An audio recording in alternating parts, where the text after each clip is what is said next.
এই এলাকাটির দৈর্ঘ্য 60 কিলোমিটার আর প্রস্থে 22 কিলোমিটার মাত্র। এত ছোট একটি জায়গার উপর দিয়ে ভারতকে তার উত্তর পূর্বাঞ্চলীয় রাজ্যগুলোর সাথে যোগাযোগ রক্ষা করতে হয়। মিজোরাম, ত্রিপুরা, নাগাল্যান্ড, আসাম, মেঘালয়, মণিপুর ও সিকিমের সাথে ভারতের অবশিষ্ট অঞ্চলের যোগাযোগের একমাত্র পথ এটি। এখান দিয়ে একটি সড়ক ও রেলপথ চলে গেছে উত্তর পূর্বাঞ্চলে। এই পথেই অঞ্চলটির সাথে বাণিজ্যিক, সামরিক সহ সব রকমের যোগাযোগ চালাতে হয় ভারতকে।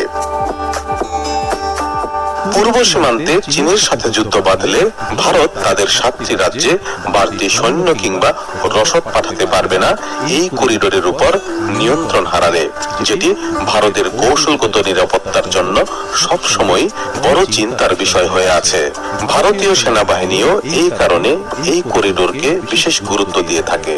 ভারতের প্রতিরক্ষা বিশ্লেষকরাও